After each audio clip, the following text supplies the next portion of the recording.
I got to meet Khabib. I had dinner with him after. There was people from the event, the organizers, and some of the people organizing the charity. And I got to talk to him. And I got really mad because I realized like 4 hours later what Khabib was saying to me. So I was sitting down and they were introducing me. I mean, shout out to everybody there in New Jersey. It was a really dope experience. I think it's called the Miftah Institute. Shout out to Habib's team for organizing it. I got to meet Abu Bakr, some people on his team. Umar Nurmagomedov was there as well. So I was speaking to Khabib for a while. And the people were introducing me as as a defender of Islam. They were saying that I'm debating the kuffar. They were saying that I'm going head to head with Jigsaw and all these people and Alex Jones. And Khabib, in his speech, if you saw it, I posted it in the vlog, he was saying like, the previous generation, that's the YouTube generation. This is stupid bullshit guy generation. This generation, no more like this. Our children, they're like Jake Paul, bullshit guy, bullshit Jake Paul, Conor guy, stupid bullshit guy, brain, low IQ. And so when they're introducing me as a YouTuber and streamer, he looked at me and he locked in. And I could see it in his eyes. He was looking at me like the way everyone looks at Steiny. He gave me that look like, it was the same thing as Sean Strickland did when I met him in 24. I'm like, hey, Sean, congrats on becoming the middleweight champ. Who the fuck are you? You're a fucking YouTuber. I'll fucking kill you. And then Khabib looks at me and I joke around. I'm like, yeah, I'm a YouTube generation. Making a joke, referencing his speech. That's kind of funny. Yeah, YouTube generation. And he looks at me and he didn't even crack a smile. And he's looking at me. We're sitting next to him. We're speaking to a sheikh. There's a Palestinian sheikh in front of us. And we're just having a good conversation. I'm not vlogging or streaming. I didn't want to be just or maxing because it's Khabib. I mean, Khabib is so influential to the Ummah. I was looking at nasheeds to put in the vlog. All right? I don't know if anybody... He's like... I mean, I'm not trying to glaze, but he is... Quran and read some of it. Very beautiful religion. Hey. Catholic BTW. Shout out to all the LOS Catholics in here. and W GLM. Catholics. W Pope Leo. Great to see that, man. Adam bought a Quran. A Catholic. That's dope, man. Shout out to all the Catholics in here. But yeah, Khabib is like the Muhammad Ali of this generation. You know, when he said, Alhamdulillah, God give me everything. I know you guys don't like this. Tomorrow night I smashed your boy. Alhamdulillah. And then he did win and smashed the boy.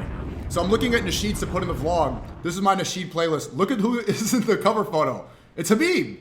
I listen to this all the time. A good playlist. I'm sure you guys, it has a lot of saves, right?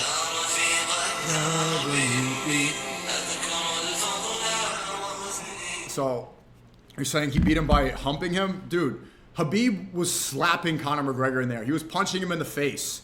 He hit him with a lot of punches. He was grounded. Anyone still coping about the Khabib Conor fight in 2026? Get over it. Khabib stole Conor's soul that night. To this day, Conor McGregor has not recovered. Right? He has all these injuries. Look at the disaster for the Max Holloway fight. Conor's not the same anymore. That was the night he changed forever. Unfortunately. You know, he was an entertaining fighter, but it is what it is. And so I'm speaking to Khabib, you know, he's one of those guys where I felt like I knew him for a while, and I met a lot of like famous people and stuff, but I watched so much of his content and he's so influential. You know, he's changed the way Muslims are perceived in the West. That night when he said, Alhamdulillah, people weren't saying Allahu Akbar, Alhamdulillah publicly like that. That wasn't a thing. Now Khabib normalized it. And his influence with the Dagestani community and Father Knows Best and Father's Plan, it's infiltrated the zeitgeist. People now see Muslims differently and they have a different idea of respect and how to treat people. And even the UFC changed, right? It was all like super trash talk before, but after Khabib's legacy, people really started to value respect in a different way, and it had less of this WWE sort of promotion. And so he's looking at me when they're telling him I'm a YouTuber, and he doesn't crack a smile. I say, YouTube generation. He's like, what do you know? How old are you? I'm like 27. You're a young guy. What do you know? How long you been Muslim? I'm 3 years, 3.5 years. 3 years. What do you know? You need to go learn more. I swear to God, he said, you need 6 years in Medina. He did the 2-3 years Dagestan, but for Medina. Can you believe that, bro? You need 6-7 years Medina and forget. So he's looking through my channel. The first thing he asked me too when they tell him I'm a YouTuber, he's like, do you make disgusting things? I'm like, no. I'm showing him the channel, and he's looking through and he sees like I'm roasting Tommy Robinson and Top Goy, Andrew Tate, and I'm making fun of Pablo Fuenstein and stuff. So and he's aware. He's tapped in, right? There's pictures of him liking Instagram posts that are roasting Andrew Tate for being a munafik. And we keep talking, and he's saying like that I need to seek more knowledge. And then I knew this was going to change his perception, right? He's asking who I am, and I show him the picture of me and Sean Strickland fighting. And he's like, "That's you? That's you? What are you doing? Why would you do that? You need to fight him in debate. Don't fight him in octagon. You fight him in your world, not his world." I'm like, "Well, he asked me to fight. He asked me to spar, so I sparred him." He's like, "Why would you do?" I'm like, "Oh, he said that if we fought, he would debate." Strickland knows this. Strickland said if we fought that he would do an interview. Check out the EDP documentary he mentioned and praised you and said he's really inspired. Okay, help EDP. Just do this, do that. Yeah, so that was the agreement. Do you guys remember that stream? I don't know how many of the same viewers are here. And he's like, "Why would you?"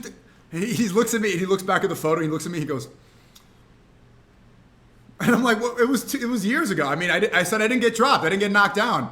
UFC middleweight champion. He's the current middleweight champion. He was 230 pounds. I'm 160. This is why you don't train, he train. If you need to fight Strickland, give me a call. We'll lie." He says, "Next time Strickland come, give me a call. When it comes to debate, you need to get knowledge and debate. This is your fight. This is my fight. I have muscle. You need knowledge." I'm like, "Okay, bro." Okay, bro. He's kind of like little broing me a lot. And I'm not gonna lie, I was a little bit not annoyed because it was a good conversation. We talked for a while, and I'm like, all right, he's doing the thing. We're like, okay, I'm influential. I'm Khabib. I'm 29-0. I'm the Eagle. Never bled. Never got dropped. I know. I get it. Okay. Yeah, we know. All right, we could have a normal conversation. And it was on the Uber home. I'm like, come on, man. Like I was like, and then I was thinking later before my flight, I'm laying. I'm trying to stay awake, and I'm like, this guy was coaching me. What the how did I not see it? At first I was thinking it was like the celebrity ego thing, and I'm like, this is how he talks to the people in his gym. This is how he talks to the Dagestanis. Do a stream with EDP. Do this, do that. Do this, do a stream with EDP. He was speaking to me the way, like, imagine a Dagestani wants to become a fighter, and like John Chanko. And they're like, "Khabib, I want to train." He's like, "Who? You're a bullshit guy. You don't know wrestle. You need 5-6 years in Medina to... You need Sunnah wrestling." He was coaching me. And what I actually really liked about the conversation is that there was, from my perception, maybe he's going to see this and think I'm a bullshit YouTube guy, but I think that there was a common understanding there. And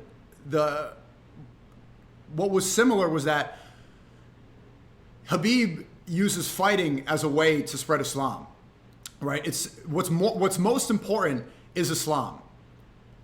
Fighting is a vessel to change people's perceptions of Dagestanis, of people, of respect, and of Muslims, and of Islam, right? He does speeches now, and I've been to one in Long Island last year, and I met him. And then I went to this one in Jersey, and he's doing speaking events, and people see him as an ambassador for the religion. And that's the most important. That's what comes first. That's why Allah created us, is to worship him. And so it's a form of worship. So even though UFC is an entertainment thing, it's a job, and it's a profession, ultimately what comes first is legacy, and is how people remember the Muslims and how we're able to change the conversation. He was even talking at the speech about how in 2016, Trump had a visa ban for Muslims. But at the same time, in Madison Square Garden, he's, fighting Conor McGregor saying, "Alhamdulillah, God give me everything."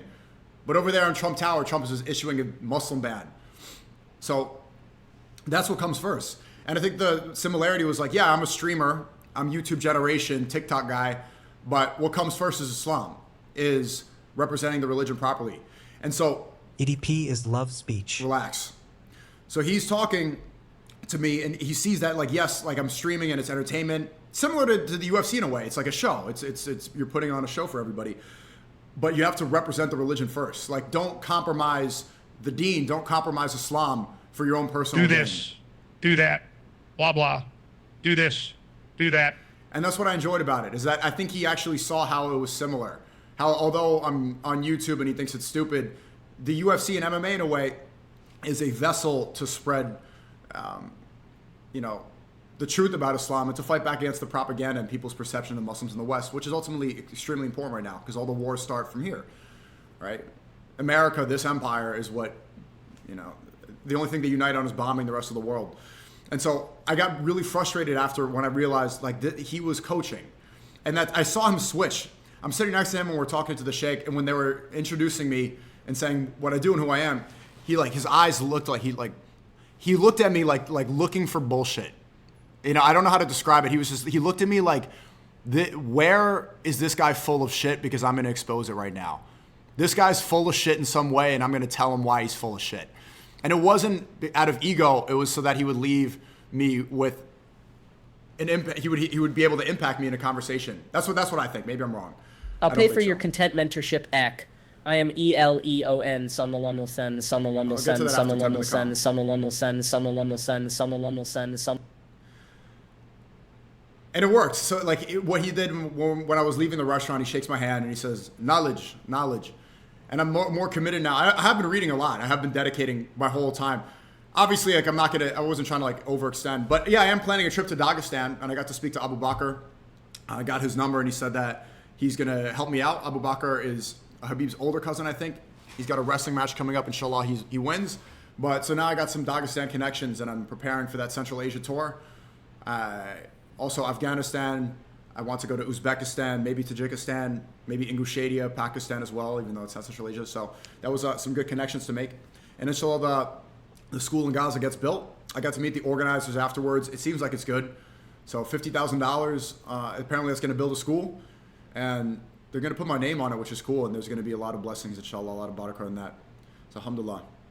I just got that impulse. And also, big shout out to the Kufar, W Kufar. Shout out, I want everyone to spam up W Kufar. Because the reason that I wanted to donate to the school was at first they were saying $100,000 to build a school. It's like, all right, that's too much. And then they say $50,000. And I remember, I think he wanted to be sure you weren't another Tate. Yeah, that was part of it. And he saw my videos. It was actually convenient. A lot of my videos I've been roasting Tate. I remembered that since Pablo Fuenstein says, you don't want me as a friend? Let's see how you like the Groypers doxing you. Let's see how you like my Catboy Terrace shooting you up. Allegedly. Since he says that, I've made $50,000 in TTS. And so when they said that, I'm like, well, let me just spend the Kufar money on building a school in Gaza. So big shout out to the Kufar. Your money in the TTS, all the hate things, people calling me brown, saying I'm a monkey, chipping out, getting really mad. We're destroying your mind. You guys funded a school in Gaza. Let's go. Rare, really extremely rare W Kufar. The jizya tax will go to building a school in Gaza. Alhamdulillah. But you're also going to see me streaming a lot more, inshallah, because I have to make back that money. I got to make back that 50 bands. I don't make as much as other streamers, but alhamdulillah, I am blessed. I'm blessed to have I'm blessed to have money to be able to spend on stuff like that. So let's get into the stuff from today.